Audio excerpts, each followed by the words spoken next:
All right. All right. Welcome, everybody. I see our visiting felines have already left for the moment, but it's one of my favorite things about doing these virtual meetings, getting to see people's animal visitors. I've got one back here visiting as well. So I'm Valerie Martin. I am co-chair with Linda Manning of the Social Justice Committee for NPI.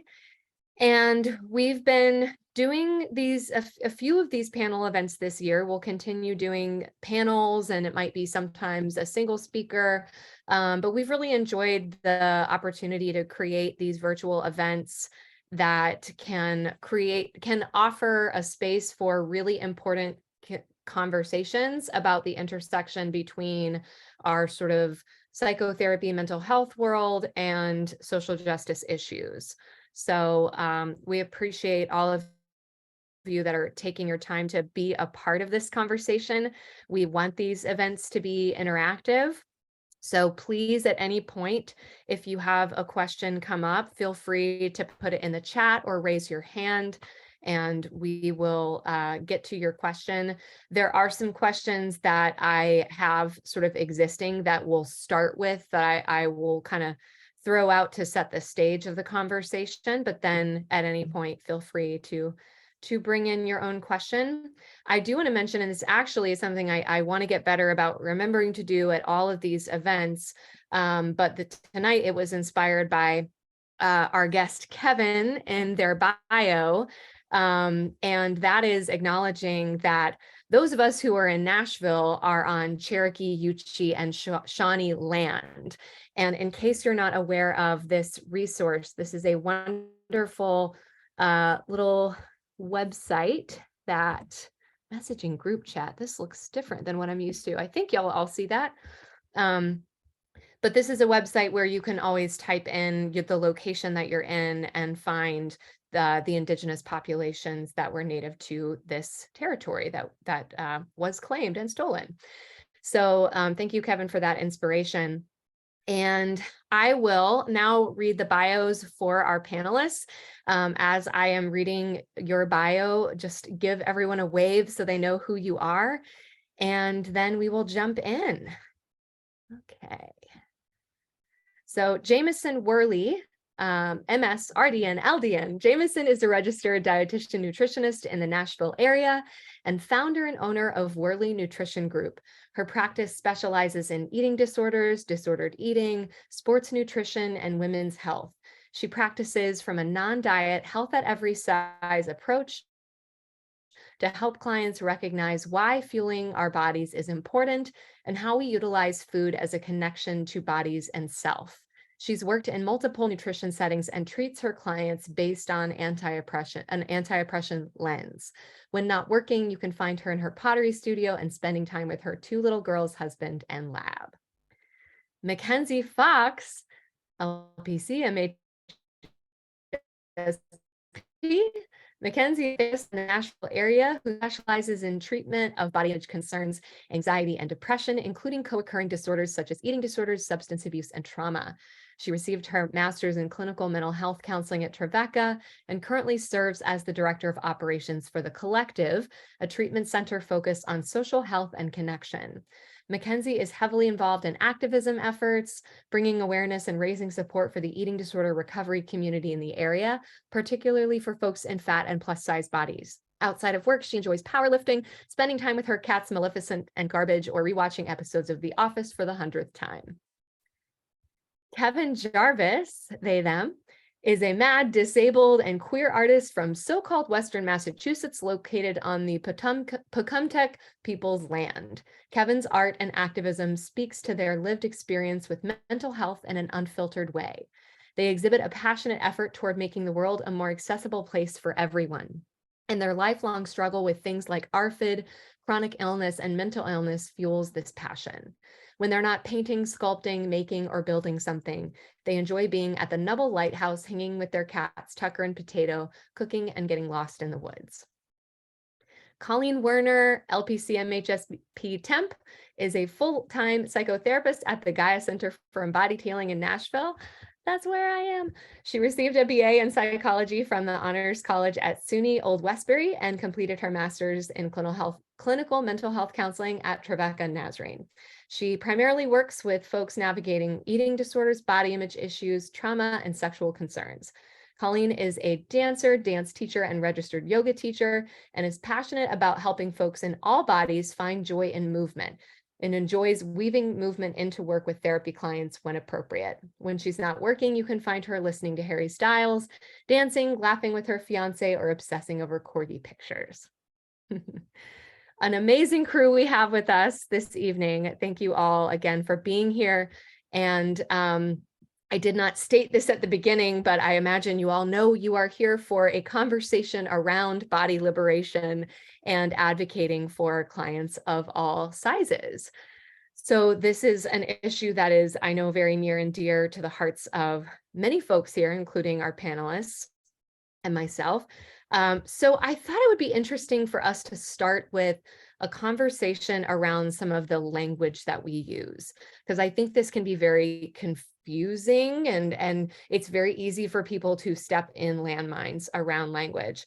So I don't know which to start with first, but I'm going to throw out a couple of these terms, and then I would love to just panelists, feel free to whoever wants to start, and there will be space for everybody to speak to every question or topic, but don't feel that you have to. The word fat, the word plus size, the word obese. I would love for y'all to speak to some of these terms. Should we use them? If so, why? If not, why? Yeah, I mean, I will be happy to sort of kick us off there. I, in my practice, in my normal life, as someone living in a fat body, I tend to exclusively use the term fat. I think that that has a lot to do with just taking the power back in a word that has been used in a very negative connotation for a long time.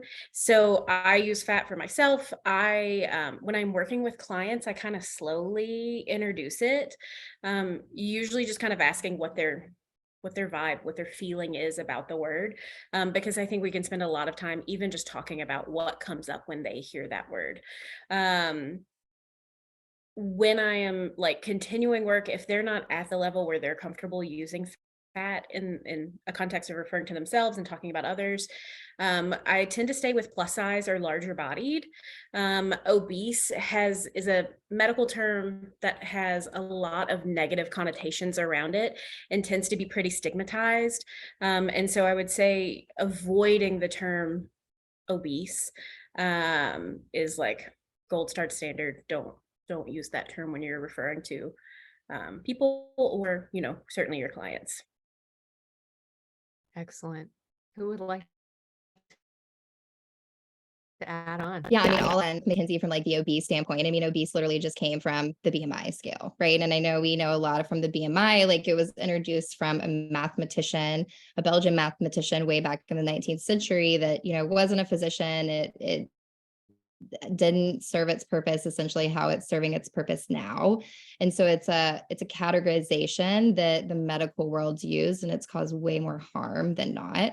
So caveating onto, adding on to kind of what Mackenzie said of it's almost seen as like a derogative term, especially when we're working with eating disorders or, certain populations per se. So staying away from, that term as a classification based on a BMI scale that was falsely, made per se by a mathematician way back in the early 19th century. Mm-hmm. I can bounce off of you and add that. Yeah, it was a mathematician, and it was also based off of like a cis white man who was healthy and had no ailments and like based around him. So yeah, definitely not ideal word. Yeah, and I always just talk about fat being a good word. It's not a negative word. But when I'm like working with mentees, it's definitely like the same thing you said, Mackenzie, like seeing where their vibe is at, because I don't want to make them uncomfortable. But yeah, those are my thoughts. Yeah, very much co-sign all of that, especially Kevin, the part you said of fat not being a bad word and that it can be a neutral descriptor like tall, brunette, short, all of those, which I think with how our society has added stigma to that word has made that a bad word, I think, often for clients, like you said, Mackenzie, or Kevin, like you said, as far as mentees, that definitely tread lightly as far as because some clients aren't ready for that or don't feel like for them or for describing others, that's a word they're comfortable with using yet, but always like to also just share that. And then the same thing with BMI, I think, especially another thing. I remember, I want to say it was in the 90s that BMI cutoffs were changed as what was considered normal weight, overweight, obese. And so it was overnight that it changed where suddenly, oh, you were in one category and magically overnight you were in another category, even though that didn't change anything. And also how it was never meant to be used as an individual thing. It was like a population statistics thing. So that's definitely something, and always appreciate sharing that with clients, especially because a lot of times they're like, oh, this is brand new information, didn't know this. So yeah.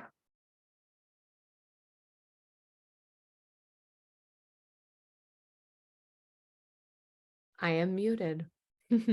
Okay, wonderful. Loved all of those answers. And another word that I'd like us to explore is the idea of health or healthy. And maybe we can start with defining, I think it was maybe Jameson in your bio where you mentioned health at every size. And I know not everyone in this room will be familiar with that concept. So I'd love for you to share a little bit about what that is. And then we can also kind of just dive into like, what does health really mean? What does it mean to be healthy? If that's especially in relation to people wanting to lose weight or being told that they need to lose weight. Totally.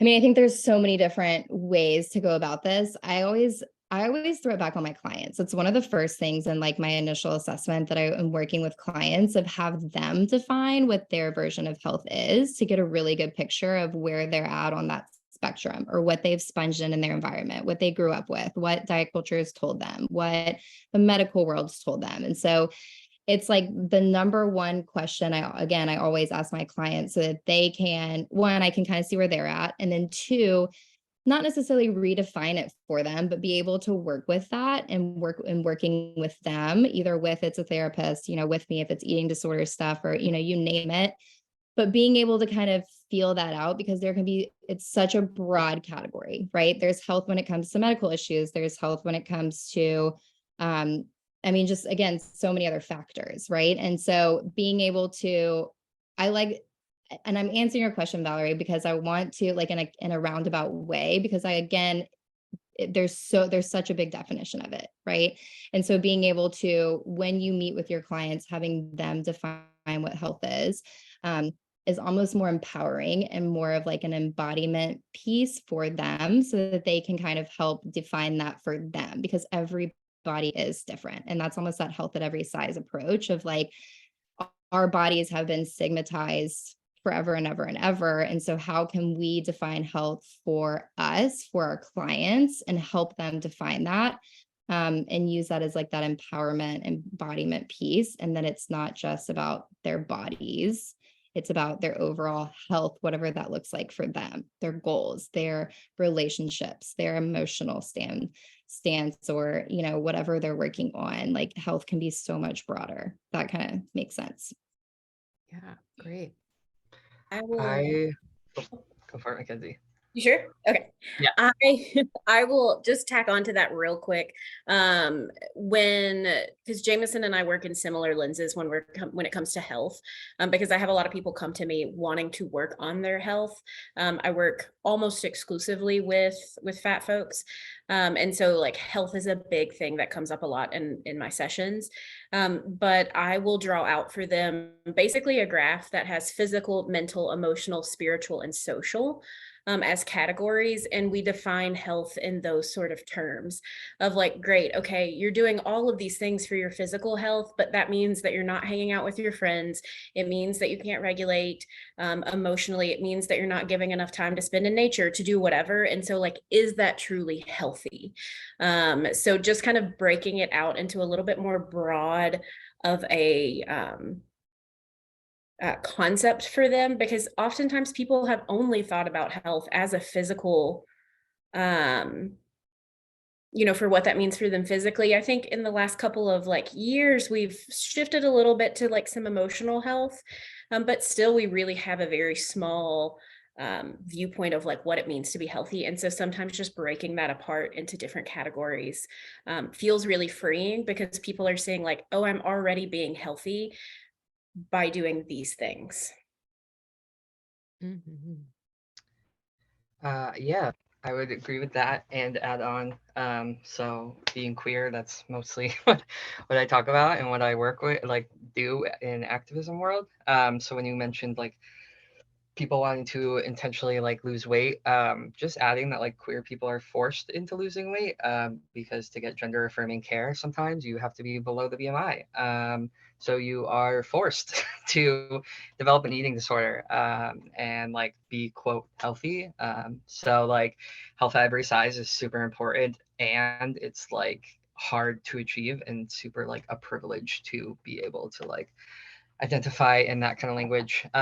But yeah, so health definitely looks different for me as a queer person, and like I'm forced to be like I was forced to like lose weight so I would be able to like be in a body that is my body, and now 10 years later I still have an eating disorder, so like forced into this.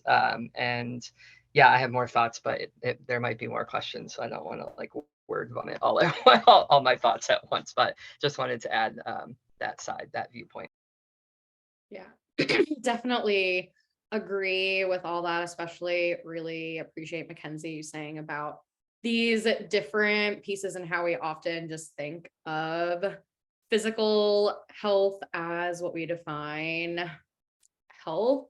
And also, I think how so many traditional definitions of health, especially the focus on just physical health, is super ableist and also just not nuanced, because there are very few things in our world are black and white, and health is one of them. It's not like someone is magically 100% healthy or 100% unhealthy.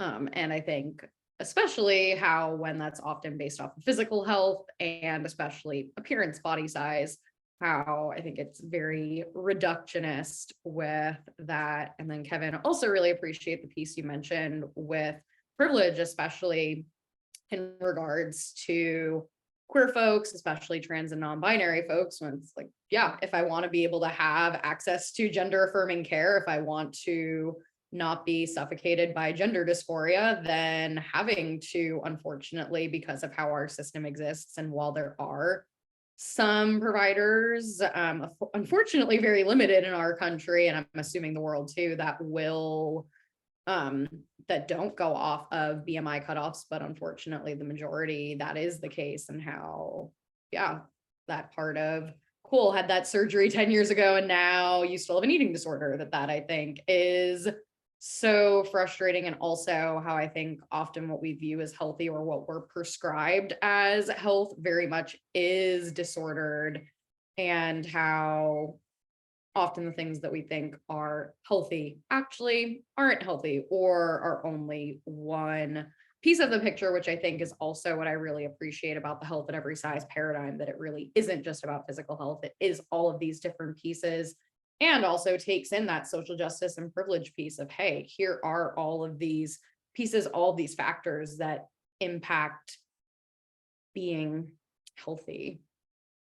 Mhm. I think, especially to add for Colleen and Kevin, what struck me was kind of talking about, yes, the privilege that is involved, especially if there's like chronic illness. Oftentimes I remind my clients too that, hey, there's nothing moral about being healthy. Like if that's not a goal for you, okay, cool. Like like, that's okay. We get taught that it is a moral goodness that you should like want to achieve, but it isn't, right? Like if health is not what you're after, that's okay. Mhm. Yeah, and I agree with that. And I wonder what you would say to the person who comes back at that with like, but health is public health, and I don't want to, pay for somebody else's decisions about their lifestyle and being a certain way, like that, becomes my problem, sort of thing. I would have a lot. I would love to have that discussion with someone. Mostly because I like talking. But I think responding back to that is, I think we can bring up a big conversation about privilege then. It's like, yeah, I mean, of course, someone with a lot of privilege can sit and have those thoughts. But it's only seeing a very small part of the puzzle. Mhm. Yeah, absolutely. There's one point that I want to just touch on too before we move on. Like, Kevin, when you were sharing your story around, basically yourself and other people being in these positions of like being told you have to lose weight to make this cutoff to get this gender affirming care, and that becoming an eating disorder, that for anyone who's maybe not as close to this world as some of us are, and may go, well, that seems like a large jump from one thing to the next. But really, the reality is that many people, the way that their body's natural set point is for them to be at a quote unquote healthy, normal weight on the BMI scale would require them to be in an active eating disorder. Because some people's bodies are not designed to be that sort of typical BMI size. And so the only way that they can maintain that is through pretty significant restriction that they maintain over time. And that to me is one of the things that is the most infuriating about all of this, is just along with our hyper individualistic culture in general, and as it applies to mental health, that there's this idea of like, if you just do the right things, if you just calories in, calories out, if you just move your body and you understand how this caloric deficit works, everyone can be at this normal weight. And it's just not true. So I don't know if there's anything anyone else wants to say about that. I know it's a pretty general comment, but there's just so many misunderstandings about the role of, like, of course, behavior has a place, and especially someone's coming into us and going, my behaviors with food are all out of whack. Okay, cool, let's work with that. But many times there are people who I work with, and I'm sure all of you interact with or work with, who like there's nothing about their behaviors that they need to fix. And it's more just them thinking that, well, surely there has to be something, or my body wouldn't be like this.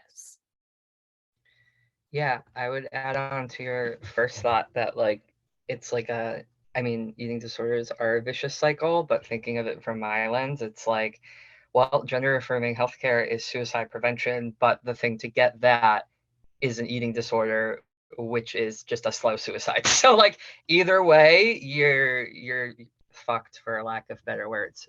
But those were my thoughts. Sorry to be such a downer. It's like just sad thing to talk about, but like it's just the reality of the situation.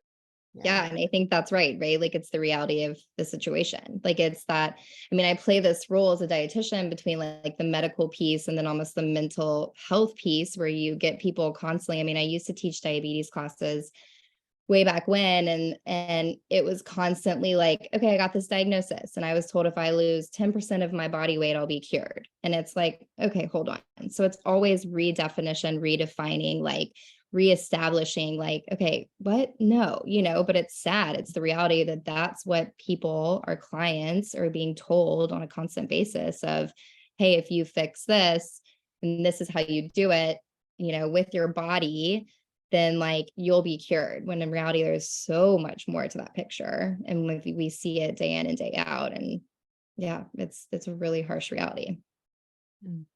I think the hyper individualistic society piece really resonated with me, Valerie, especially, I mean, and I guess before I get to that point, another point that came into my brain is also that people of all different sizes, body types have health conditions. There are people who are thin that have chronic health issues, people in larger bodies, fat people.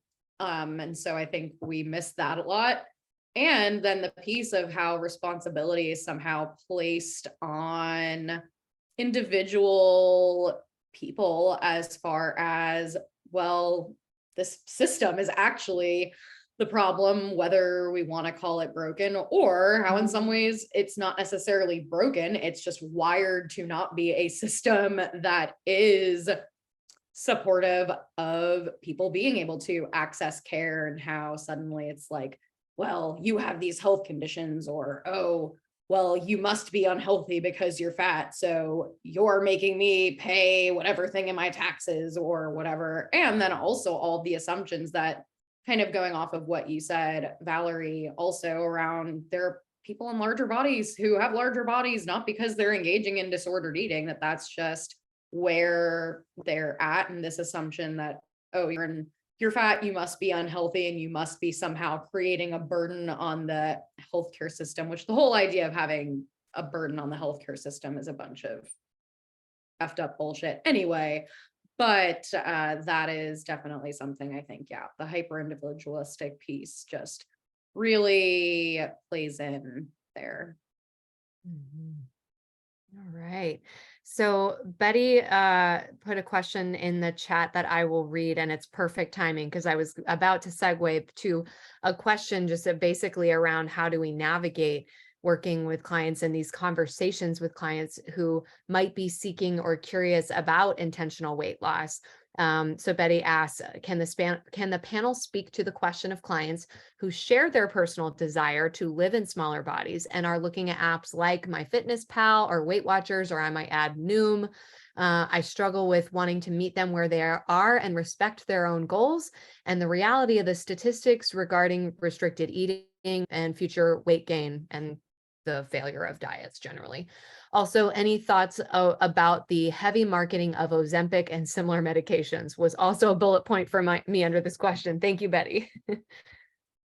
I have a number of thoughts on both of those things. To start, probably both two soapboxes that I will die on. One being the piece with MyFitnessPal, Weight Watchers, and speaking like as a professional, I work with a lot of folks with eating disorders, but also myself in long-term recovery from anorexia, which started when I was super young, first dieted at 10, and also happened to be that I found a Weight Watchers book in my living room because my mom, like so many folks, also struggled with her own relationship with food and body. And I saw that book and I was like, oh, cool. This is something like, I noticed that my body is different from my friends. I'm going to try this. And then also with MyFitnessPal, also how it in some ways ends up becoming this addictive thing as far as numbers. And then, oh, well, it's telling me I can scan this food and it's going to give me all of this information. And if I just stay under these calories and I balance it out with exercise or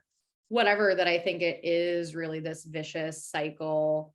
And as far as the meeting them where they're at piece, I think that is something that is a really hard balance of wanting to respect clients' autonomy, because yeah, clients can do whatever they want with their bodies, and it's not our place to be like, oh, you absolutely can't do this thing. Of course, it's very worthwhile to share the actual facts and statistics. And that kind of does tie in with Ozempic too, especially around for if you don't have diabetes, how Ozempic, and I'm sure Jameson, you may be able to speak more factually to the actual how it works in the body. But I know a number of clients who, and mostly been clients who have come to me after taking Ozempic, and clients who don't have diabetes, and they end up having these really horrible side effects. And they're also spending thousands of dollars on this because it's off label and they don't have diabetes, and they end up being really, really sick from it. And then also they come off of Ozempic and they regain the weight, if not more, and that it's really an unsustainable thing. And also back to kind of individualistic thing. And again, of course, our responsibility isn't to fix the system, but it decreases access to that medication for people who genuinely need it for health reasons, for diabetes. And yeah, and I think it is just, I think a lot of times, like, of course, there's been a lot of progress in our society as far as breaking down things with diet culture. And I think, unfortunately, with Ozempic being just a buzzword now, and also with Noom, which is very insidious as far as how they co-opt a lot of intuitive eating and health at every size language, that I think it's just another thing that is pervasive and gets everything messed up in our brains, especially because there are also medical providers who prescribe these things and recommend these things. And I think also it's often from doctors get very limited actual nutrition education. If they're lucky, they get any amount of education around eating disorders. And because we see them as an authority, we assume, oh, they're this medical doctor, so they must have all this knowledge around this. And often they do get very limited nutrition education and eating disorder education. So I think that's something that is really hard, especially just because of the culture. I feel like, especially here in the South, or a number of clients who live in Williamson County in very affluent areas. And it's like, everyone is doing Ozempic, and I feel like I have to do Ozempic and want to have the summer body or whatever. So yeah, I would love to hear anyone else's thoughts on that. Yeah, I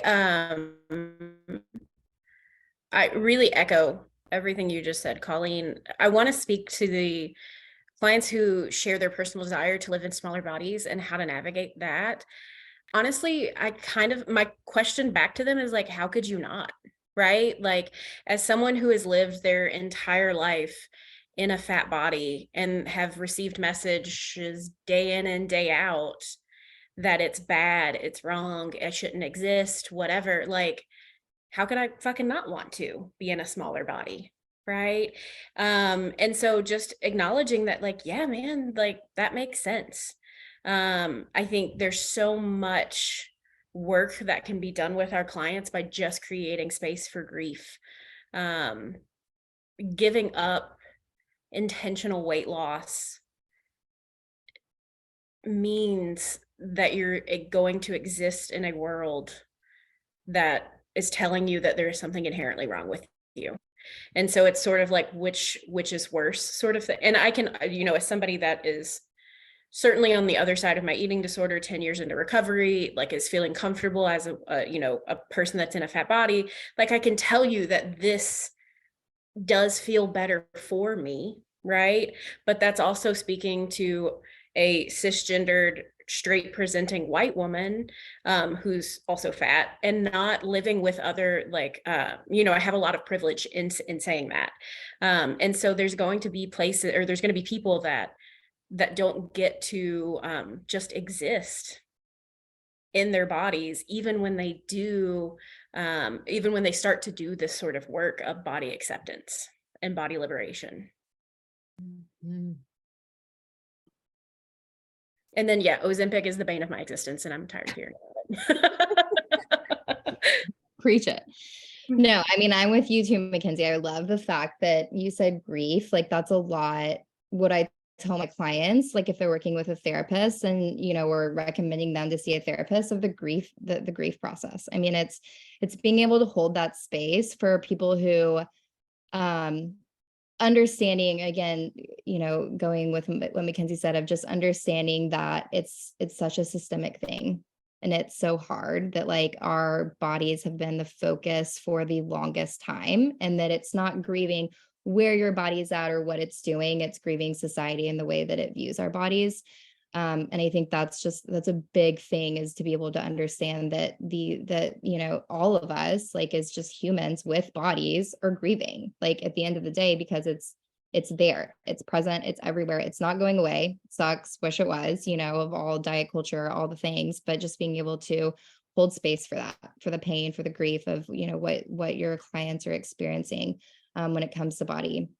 And, going with Ozempic, this is such a tricky one. It's so hard. It's so hard because, again, going back to the diabetes space, like, I've you know, when it comes to weight loss, when it comes to medical things, when it comes to what, you know, just my background's in, like as a dietitian, you have to go through almost a residency program. So you're, you know, it's an internship residency, whatever you want to call it, but you go through different phases and get experience with different avenues of nutrition, right? So you can experience it all and understand it. So there's bariatric surgery, there's sports nutrition, I mean, again, you see every level of this and just how engrossed our bodies are with the medical world and everything that, you know, yeah, I mean, at the end of the day, it's just sickening and it's hard. So again, a big role that I play as a dietitian is reframing that, educating, giving them the understanding of what's happening. So when it comes to Ozempic, I mean, Ozempic is a semaglutide, you know, which essentially that's supposed to imitate the hormone GLP-1, which is glucagon like peptide 1, which the main thing that this hormone does in our body is that we naturally produce it in our intestines, and when we secrete it, and it enhances our insulin secretion. So with someone with type 2 diabetes, they're not producing as much insulin to grab hold of their blood sugars, right? So this is something that our bodies naturally secrete. And so, you know, as a man-made or pharmaceutical drug, this is something that Ozempic does. It's just basically mimics this GLP-1 that is supposed to enhance more insulin secretion, AKA it just delays our gastric emptying. It makes us feel fuller, faster. And so people all of a sudden held on to this from a weight loss standpoint. And I've seen it from both ends. I have seen it with clients who have type 2 diabetes that are in need of this kind of drug. And also that's there's a big caveat to that, because there's also so many other drugs out there that type 2 diabetics can also use, right? And then I've seen it with clients who have come in being like, I'm on this drug, help me figure out I'm not hungry, or I get sick when I eat. And it's like, okay, you know, so there's a whole nother like caveat to that piece as well, of being able to just do the education component and just educate our clients of this is what it's doing, and this is not fixing the behavior. It's the same thing as bariatric surgery. It's the same thing that, you know, essentially if anybody just walking into any of our offices, you know, they're on any of these medications, it comes back to the why. And it's always comes, I mean, not always, I mean, I'm just biased in saying always, but the majority of the time it comes down to, at least so I'd say in my office, is our external environment, what society has told us our bodies should be like. And I see it. I've got, you know, clients who have come in to me with eating disorders whose parents have put them on Ozempic, you know, or recommended, who have had a long relationship with their eating disorder, very long, and that it's not helping, and they're getting sick because this is, you know, delaying their stomach emptying, or, you know, all the things. So they're feeling full, and then they're eating, and they can't develop this relationship, you know, with their body, but they're being told that they have to do this for X, Y, and Z reasons, you name it. Like, and so it's just being able to educate them and get back to that embodiment, empowerment for what their bodies, what their goals are, what their version of health is, what they want out of this, other than hearing from their external environment, defining what their body should be or should look like.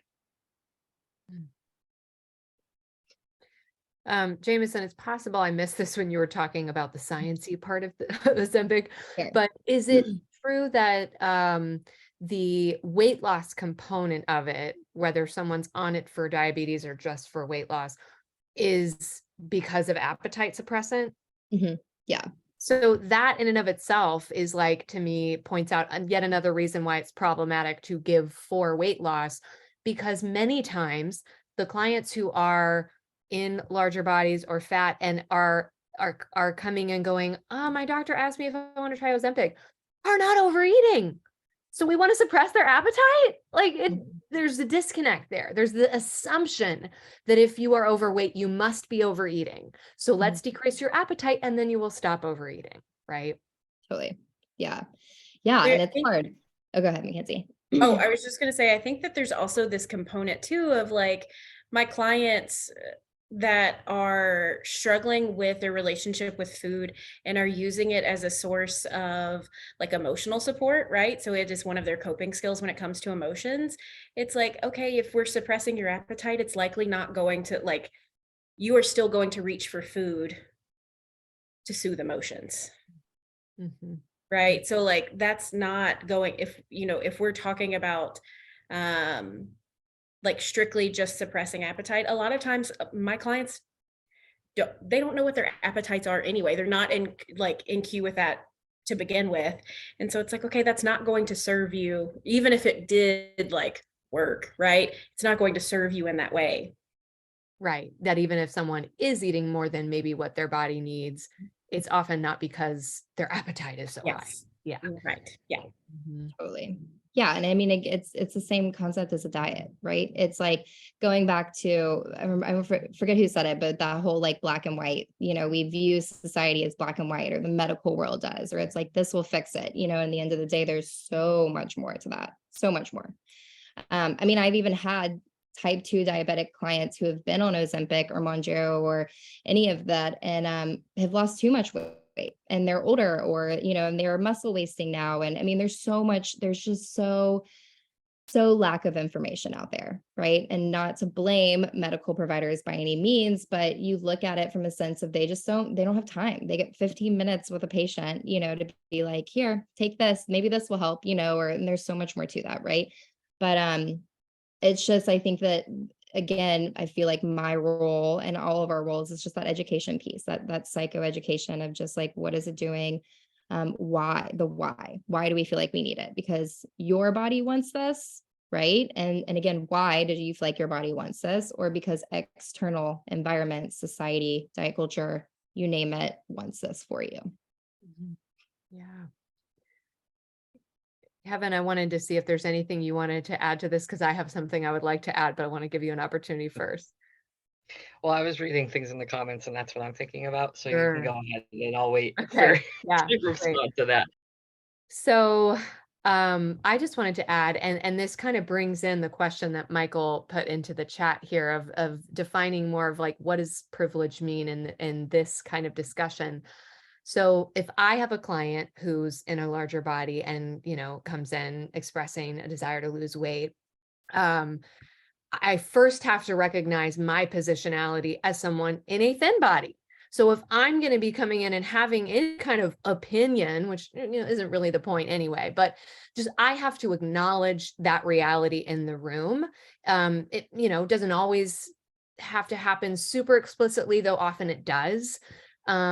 Because I do carry thin privilege, and that is a very real thing that society treats me differently, right? So I can't claim to be like, well, I think you should just like love your body, right? Well, it's easy for me to say, right?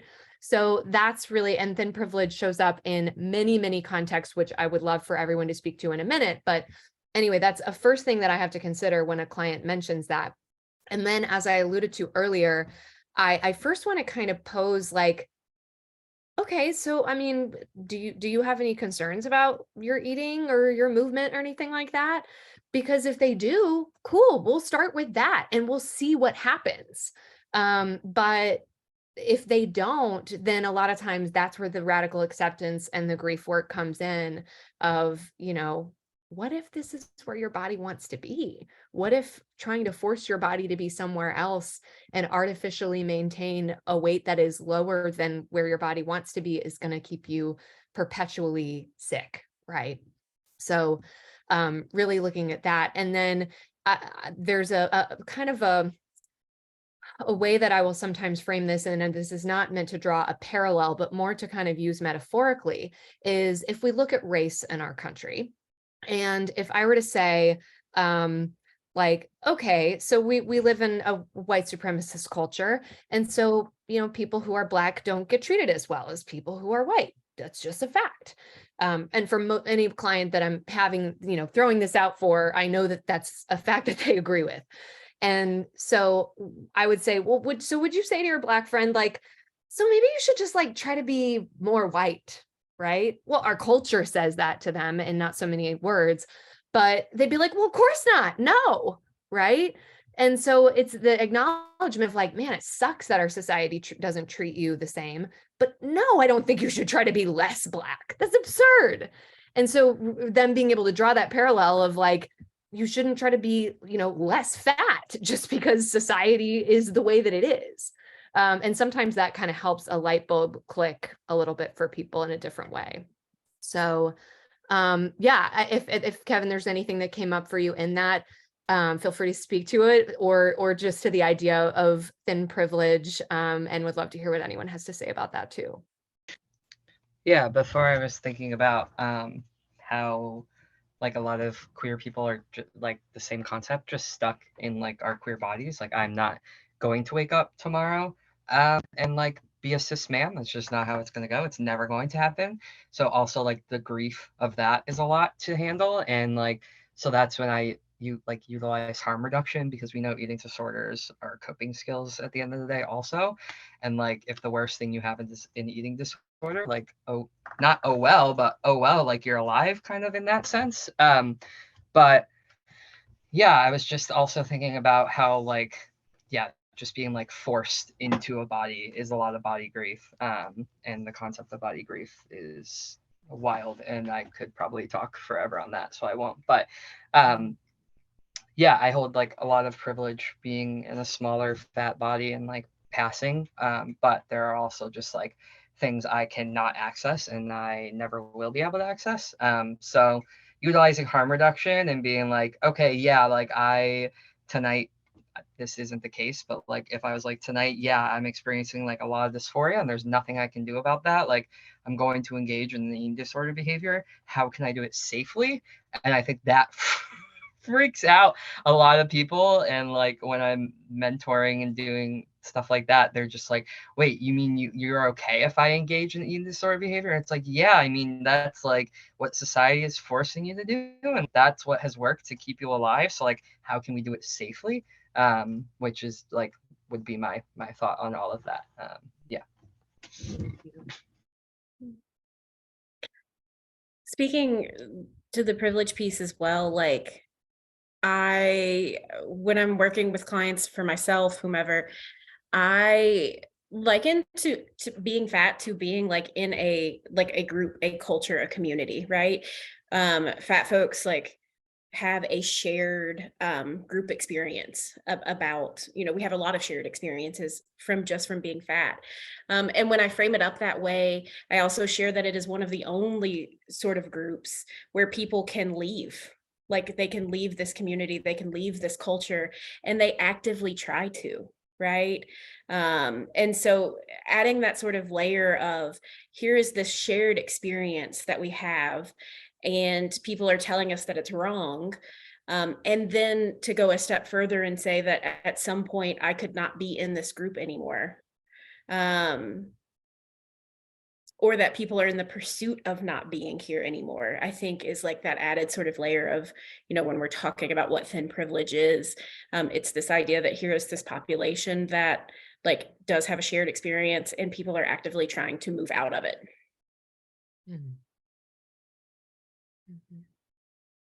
Yeah. Michael, I see you kind of like. Yeah, I'm getting so much out of this discussion. I'm learning a lot, but I want to posit something and just to see what you think. It seems like so much is changing culturally in terms of our view of what you're saying are fat folks, that there is beauty. I mean, there is, of course, Taylor Swift, but oh my God, Lizzo. There's so much that seems to be loved and more accepted now, but I didn't know what you thought about that. If you see the culture changing in a positive way, or not so much, or not quickly enough, what do you think about that? It used to be, I mean, when I was a little kid, if there was someone in the movie who was a fat person, they were comedic. It was funny. Not a romantic character, not someone like Lizzo and others. It's like the generation is shifting, and I don't know how that's happened or what's going on, but it seems like right now we're in so much change. I wanted to be on here to learn more about it because I didn't know. I asked that question about privilege because I know more about it in terms of race. Being a privileged white woman, I get that completely. But when you were using it with this, I thought, I'm not sure I understand. So I'm hearing slim is privileged in this country. Okay. And it still is, or do you see it as changing? I mean, I think it's a yes and when people are talking about like, what does it mean to have thin privilege? One of the questions I always ask them is, have you ever walked into a restaurant and been worried that you're not going to fit where they sit you? And if the answer is no, then that's like a part of the privilege, right? One of my very favorite restaurants in Nashville, if I go, we can't sit in the booth because I don't fit in the booth, right? Wow. And so thinking, or, if I am going on an air, and this is someone who, I mean, you guys can't see me other than just my shoulders up, but I live in what we call a smaller fat body, right? Meaning that like I can still relatively find clothes in my size in stores, but there are a lot of people who do not have that experience, that are having to order exclusively online. That brings up a whole thing about being able to afford clothing and all of that, which I won't get into, but like, there's this idea that if I get on an airplane and I'm in a seat, I don't know if the seatbelt's going to fit me, right? And a lot of people who are in thinner bodies don't ever even consider that as. That's true. Thank you. Those are great examples. Yeah. Thank you very much. Yeah. There's also a lot of research that says that people in larger bodies are paid less overall, for example, not promoted as much. I mean, there's a lot of discrimination that we may not always be aware of.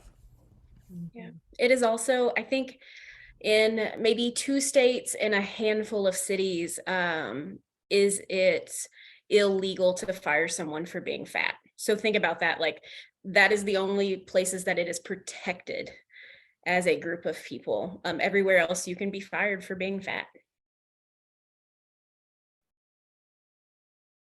Linda, that's- Odom, I that's see your like- hand.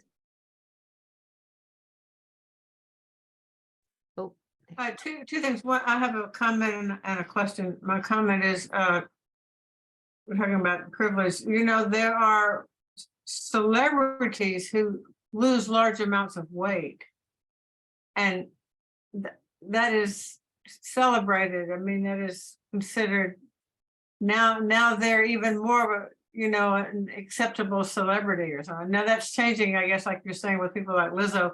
But think about Adele. Remember, she lost, like there was something wrong with the way she looked before, and she had to change it for her career or something. So these messages are so subliminally everywhere. The other question I had, I think it fits into this privilege conversation. Someone made reference to the BMI requirements for gender affirming healthcare. I'm not aware of that, and I'd like to hear a little bit more about that. But again, it's like, well, you have to be privileged, you have to be thin privileged to get gender affirming health. I mean, can you talk about that a little bit? Yeah, so I looked it up while we were all talking just because I wanted to make sure I got numbers right.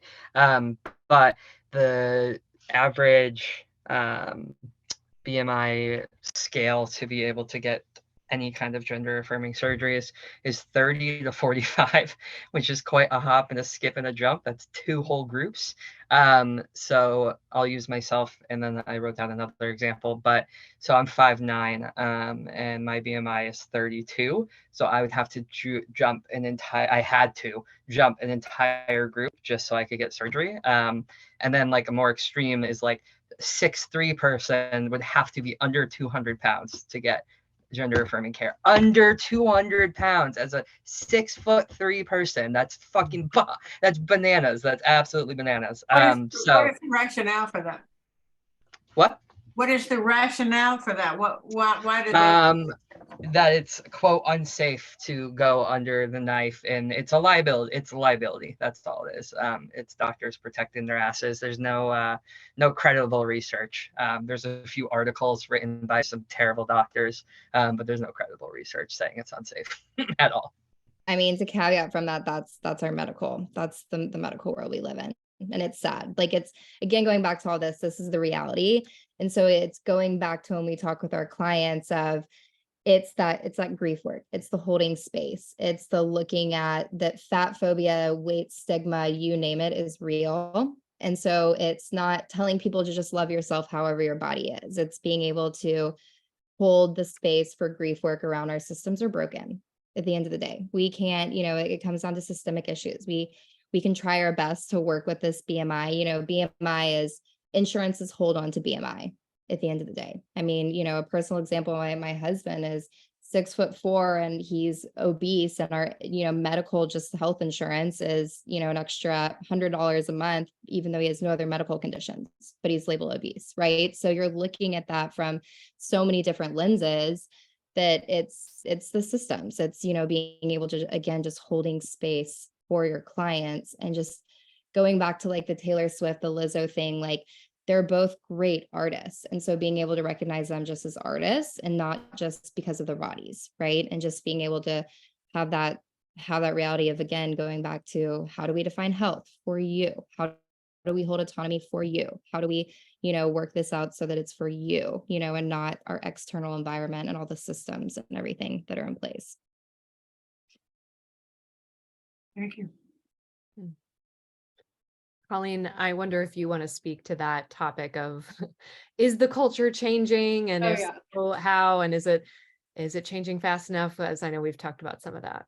Yeah, that was just coming into my brain actually right before you said that. So I think it is one of those, another both and thing, because yeah, with performers like Lizzo, who in many circumstances are being celebrated. Unfortunately, Lizzo does also still face a lot of fat phobic bullshit, despite her being an incredible performer and dancing for hours on stage. And often the people who are critiquing her, it's like, how about you try dancing on stage for your 2-hour set and singing and everything, And play the flute.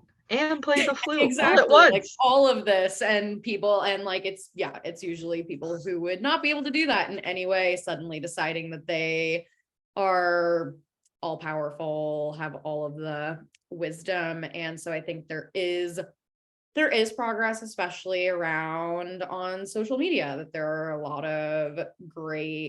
lot of great community as far as folks who are advocating for fat liberation, who are speaking about thin privilege, that are speaking about these things. And I think part of this is, I think it's easy to only see in some ways the progress because of bubbles we end up in. I know for us as therapists, and also for myself as someone who predominantly, my social media feed, I follow pages who hold these same values around bodies that I do. And so I see a lot of that progress there. And then also when we look at, I feel like, unfortunately, with Ozempic becoming a buzzword, or one of my least favorite things was a thing last year that, like, I forget like what news outlet it was or something, but talking about like heroin chic being back and things like that, where it's, or right now how, and of course, like if you want to wear low-rise jeans, like all power to you. But with it being like low-rise things are now back in style. Like for me, like one time when I was shopping for jeans and shorts recently, used to be that I would find a million options in high rise. And now it was like, oh, the vast majority of these things are low rise. And for me, it's just, I don't find low rise clothing comfortable. It's not necessarily, oh, my body is bad, so I'm not going to wear low rise jeans for that reason. It's just like, that's just not going to work. And I think that unfortunately, there are still a lot of areas. And I've honestly also seen this a lot. And it's one of those kind of catch-22s with social media that I've seen, especially with Gen Z, and especially on TikTok in particular, that this thin is in thing is very prominent again, and how all of this is very normalized. And so I think it's really hard that there has been a lot of progress in many ways, and this piece of, unfortunately, definitely not moving as quickly as what would be ideal in our world. And I think that also goes for many other things, social justice wise, with other systems of oppression. So yeah, I think it is hard to acknowledge that there is a lot of forward movement, and also how sometimes when we when we're in these bubbles of seeing all of these things, seeing people who have similar values, consuming content of similar values, that we sometimes don't see all of the other things that either aren't progressing or are getting worse. Mm-hmm. And I would just add to that, all it takes is watching a movie from like 2016 or earlier to be reminded of the fact that weight stigma or sizeism is sort of one of the last frontiers in which it is, until very, very recently in most contexts, socially acceptable to be stigmatizing and mocking of people because of their size. So even though that is changing, it's becoming less socially acceptable. Thank goodness. A lot of those lines that we see in those movies would not fly nowadays.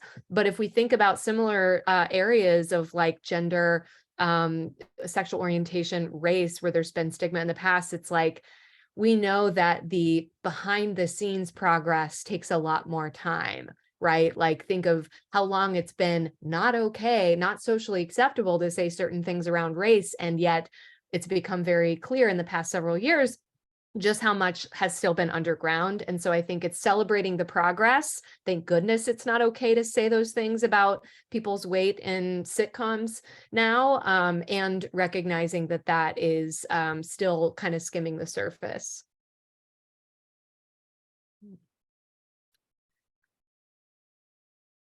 Okay, so I'm looking at our questions and I know that we've kind of covered another question popped into the chat while I wasn't looking. Let's see. So Betty asks, despite signs of progress, my fat friends and clients were horrified that the star of the movie The Whale won the Academy Award, the spectacle of the sad fat person, etc. Lindy West, who's a fat activist and author, wrote movingly about this. I've not watched the movie or read Lindy's article, but I'd love to read the article. And if any of y'all have any comments on this, would love to hear them.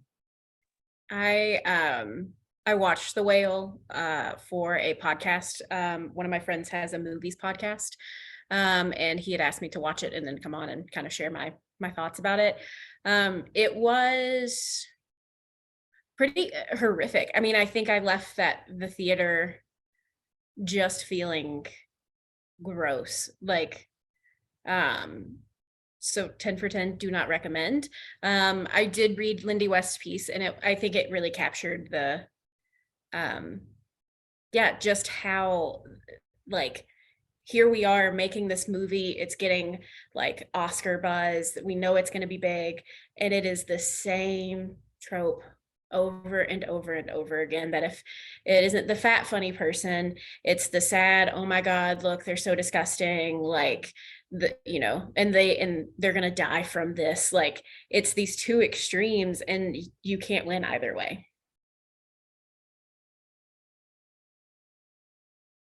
Yeah, I think anytime that something that is stereotyped and stigmatized is the core of a fictional character, it's like, can you not do better? Like, someone can be fat and that doesn't have to be central to their character plot line.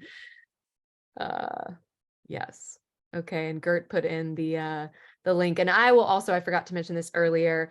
Our panelists have put together a list of resources of different podcasts, articles, a wonderful list that I will ask Mackenzie to talk about certainly before we wrap up, which we're not wrapping up yet, but this made me think of this. So I'll add this article to our list of resources, then we'll put a link to those resources in the chat, and also we'll get emailed out to NPI. And Erin, I see your hand up. Hello, I have a question. I'm not exactly sure how to phrase this, around if any of y'all have helpful language to use for people who don't feel that they fall into a binary of thin or fat, of like how to self-describe. And I'm thinking of like people I work with who are like, I have thin privilege in the sense of I don't have any of those, like, I don't have to worry about seating on airplanes or restaurants, but maybe I'm like, I fall in between where to buy clothes, like which section to do that. And I don't get as much privilege of like being praised for being thin, because does that make sense as a question? And I think for a lot of them too, not wanting to like self-identify as fat, because that feels like it's taking a word that doesn't actually apply to them. Like, I don't want to claim a marginalized identity if that's not actually me.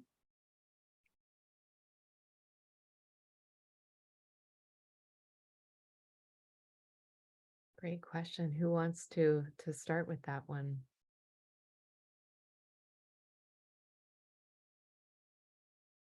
I'll be. I was going to say, Mackenzie, it just looks like you want to talk. Please. I told you guys I like talking. No, I think this is a great question. This is one of the things I get asked quite often. I did a presentation last year for Renewed, all about working with fat clients. And one of the questions was using the term mid-size, which is something that I don't particularly enjoy. I think it is, it feels for me personally, and this I think is kind of a split issue amongst like the fat community. So this is not like a firm belief, but it's sort of like getting away with not sort of claiming thin privilege, but also like not being in a fat or plus size body, right? And so for people who find that like, hey, I'm still experiencing, I'm not in a fat body, so I don't want to claim this identity, right? Chances are they are probably receiving a lot more thin privilege than they can even think to recognize. And so it's okay, like if they don't necessarily have a term for themselves, I don't think that that's like a necessity.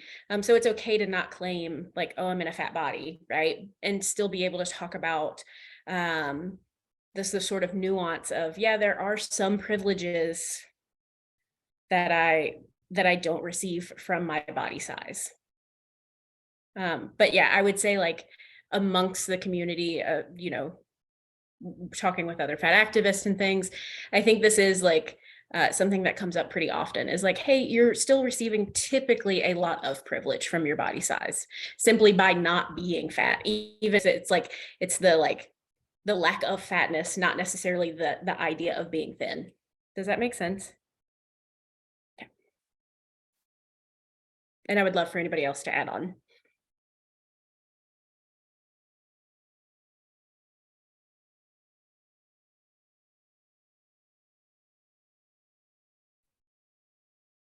Okay. If anybody else, let me skim back to our questions. I was putting our resources together. I think we've covered a lot of what we intended to. Let's see. I'm just going to read this question. I think we've covered some of this, but what are some common misconceptions about people in larger bodies related to eating disorders and body image? I think we've covered some of that, but anything that any of y'all would like to add? I mean, I think the big thing is eating disorders come in all sizes, right? Like there's no, and I think that's just the big caveat there, truthfully, to kind of put that out there. And looking at it as just seeing yourself as so much more than just your body at the end of the day. And how we can kind of hold that space for our clients. And I always kind of tell people too, like with these like common misconceptions, like how can we differentiate between, you know, the body image piece or the embodiment piece, and does it take over your entire worth, right? And so if that's the space, like how can we work through that and get back to, again, that embodiment or that empowerment, going back inside to self, so that it's not your entire worth based on society, you know, et cetera, you name it.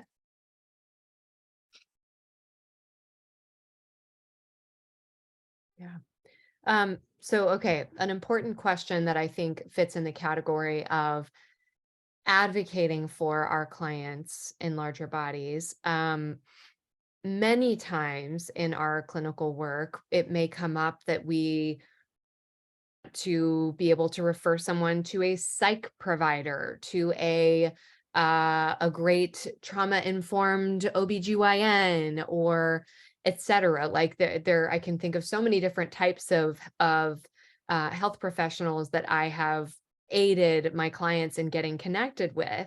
And if I am specifically, if it's someone that I'm working with who's fat, I'm going to be very discriminating about who I would recommend them to, because if we're not, then it's very likely that, you know, the sort of trope of, well, I went in for this thing completely unrelated to my weight, and then they're talking to me about, have you thought about losing weight? And it becomes that sort of stigmatizing, completely invalidating. And so, Mackenzie, I know that one of the things that will be in our resources is a friendly referral list, which is such a gift. But I wonder if there's anything you want to say about that, or anything that anyone on the panel wants to say about advocating for our clients in terms of who we do and don't refer them to. Yeah, I decided to create that last year. When I talked to other professionals about sort of what my like sort of special skill set is in like the community that I work with, I get a lot of questions about like who do we send people to? And so I decided to create this list. It certainly grows on a day-to-day basis, quite honestly. And I tried to be really intentional, especially with the therapist and other providers that I listed, with not only them being fat positive, but also fat themselves. However, when we're getting into medical providers and stuff, you can't be as discriminating, unfortunately. And so, yeah, I put this list together. It also includes other things that I think sometimes we forget that our clients might need, like a massage therapist. Where can you go shop in Nashville that has plus size clothing? So that's kind of what the list is. I am a big proponent of creating community. And so helping clients find a fat community is very important to me. And so whether that's following people on social media, making connections out in public. So that was sort of the purpose of putting that list together. And yeah, Jameson and I actually were just talking about this morning, which is when I'm working with a client, when I'm sending them somewhere, I have to be very particular about who I'm sending them to, because I don't know what I'm going to get back. Right? If I'm sending them to a doctor, I don't know what information that they're going to be getting. And I might lose the work that we have done together. So I try to be as discerning as possible when I'm making referrals to other professions. Yeah, I approach that very similarly, which I think in general in our country, it's hard, but I think especially in Nashville, at least from what I've experienced, that unfortunately we only have a handful, especially as far as medical providers, who are fat friendly, that approach care from a weight neutral place. And for me, for the most part, as far as especially for clients who are fat, who are in larger bodies, when I'm referring them to people, for the most part, will only refer to someone either that I have seen personally as a provider that I have collaborated with, whether it's with a client or that I just know from the community, or someone I trust their judgment very well, as far as another provider who is like, oh, hey, this person is a good, is a provider who holds these values. And I think goes to the privilege piece too, that as sad as it is, there are some providers where I've been like, okay, this client is in this stereotypically acceptable body or whatever, and maybe wherever has a long wait list or something. And I'm like, well, I know that a provider isn't going to say this thing to you versus another client. And I think also along with treatment centers, that comes up too, as far as in general, our higher level of care system is flawed like other things, but especially with clients with eating disorders, there are some treatment centers where I'm like, well, you're in a stereotypical body, so I might feel comfortable referring you here, versus my clients, especially multiply marginalized clients, like the client is fat and also a person of color and is queer. As each marginalized identity is added on, it narrows that list further for me, to the point where sometimes there have been times with higher levels of care where I'm like, I honestly don't know a treatment center that I feel comfortably referring you to, where you're going to receive care that is actually affirming. And so I think that is something that's really hard. And Mackenzie, yeah, super grateful that you have created that resource because have definitely referred to it before. And yeah, I think it is just so hard with having limited people to refer to, and especially with wait lists and insurance and all that. And so having to be super discerning. Yeah, I shared in the notes also Fed Up, which is an organization I used to work with. We've been working on it. It's like ongoing, like yours, Mackenzie, for gender affirming surgeries, and it lists the surgeons and what their limits are and what they perform. That way, it's just like one less phone call you have to make to see if somebody will see you, because that's super discouraging. Yeah, so that's in the notes. Just wanted to add that. Amazing. Thank you. Linda Odom, I know you had your hand up. I missed it earlier. Thanks, Valerie. I just wanted to express something. I'm just sitting here feeling just waves of grief. And I'm so grateful for this experience tonight. And it just reminds me how much privilege serves as blinders. And you don't know what you aren't aware of. You have no idea that you have these blinders and how much harm those blinders do. So, I've been in practice for over 40 years, and I'm thinking, wow, how many people I've seen in 40 years or over 40 years that I saw through those blinders. And that gives me just such a sense of deep, deep grief. So just wanted to say that out loud. Thank you so much for naming that. Absolutely. Okay. Does anyone have any final burning questions for our wonderful panel before I share the link to the resources? There's one in the chat, Valerie. Oh, perfect. Okay, Gert asks, did y'all speak to the difference between body positivity and body neutrality, and which framework you find more appropriate and most resisting of fat phobia? Great question. Body positivity, let me back up. Body neutrality is an act of an individual, right? So like when I'm working with my clients on their own body image, their own acceptance, I'm working towards body neutrality. So I think of it as like the individual act that I'm doing with one client in a room. Body positivity is the movement that was really co-opted from the fat activist movement of the like early 1950s, 60s, that just sort of got changed into body positivity as things went along, to become a little bit more acceptable and mainstream. And so yes, the sort of, when I'm talking about challenging fat phobia, especially as a systemic level, I probably am speaking a little bit more to body positivity, which is this idea that I exist in the body I exist in.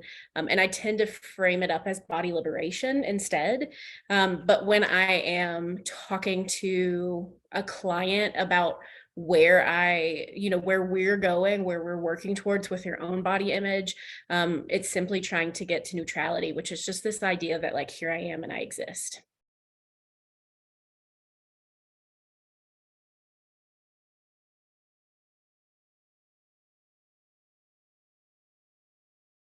That was a mic drop, but does anyone else have anything they want to add?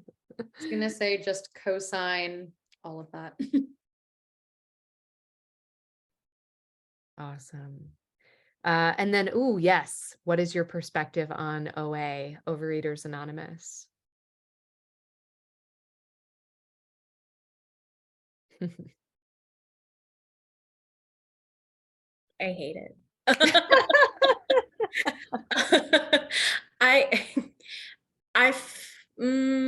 Without me getting into like 12-step stuff, which I have my own thoughts about anyway, I feel like overeating, I feel like that is a really loaded, like, is overeating I know it is a thing, but like, what is that rooted in? And rarely ever is it just rooted in the fact that you are like eating past the point of fullness. So I don't think that it is I find that people that I have heard that have gone to those, it has been just toxic diet culture, and less about getting to the root of what's coming up, that you're using food as a coping skill to that extent, which food as a coping skill is perfectly fine and great, but that it's veering over into something that isn't serving as much. Also hate it with a burning passion, and especially Mackenzie, what you said about it being rooted in diet culture. And I'll say that like basically everything I know about Overeaters Anonymous has been things that I've learned from other people, haven't like experienced myself or done a ton of my own research, but from what I have heard, I believe it's also really rooted in an abstinence model, in the sense of like, you need to not eat white sugar or white flour, all these things, like these things are addictive or whatever, and how that also ends up just perpetuating restrictive eating and all of that. And so I think it is also something that's hard, because OA is something that is free and there are meetings all over at all different points. And for some people, they're not able to access care, or they want that sense of community. So I think it is also really hard that sometimes someone might be like, well, I'm not able to afford therapy, but there's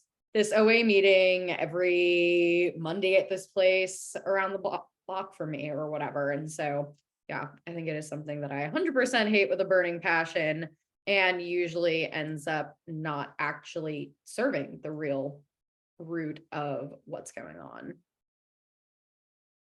Panelists, tell And me I if- wanted oh, sorry, go ahead. I was going to say, I wanted to just add to that. If we're talking about needing groups that are free, in the Nashville area, Renewed is a wonderful organization, and they do have free support groups for a variety of different like types of people who are in recovery with eating disorders. Yes, amazing. And I was actually adding the panelists links to the top of the resources document. So I may have missed this. Did anyone mention Eating Disorders Anonymous? No, so that's another resource. If folks are looking for more of a 12-step type of support that's not OA. I've heard of folks having good experiences in EDA. You're still kind of beholden to who happens to be in the room at the time, and people may be in different points in their journey as it goes with peer support. But EDA is one that is not overtly sort of vilifying of things like flour and sugar. So, okay. Emily. So I had to step away a little while ago. I went to put my son to bed, so forgive me if you've already answered this question. But I'm just curious because as I've more recently been learning more about body neutrality kind of stuff, even just expressing those views around friends and family, I've been really startled by just such an extreme response against it from people just very steeped in diet culture and things like that. So I'm curious if that comes up at all in your practice or even just with people and how you approach those moments.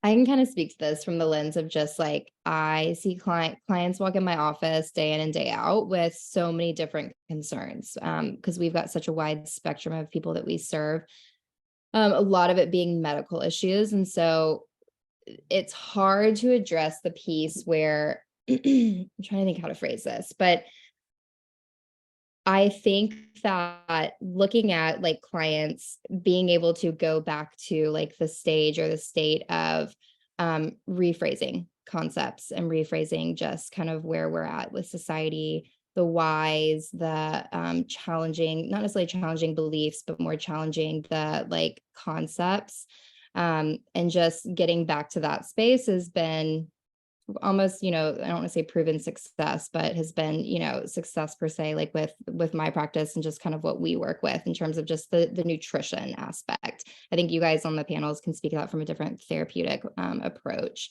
especially for this audience. But again, I mean, it's tough. If one other person wants to reply to that question, feel free, and then we'll wrap it up.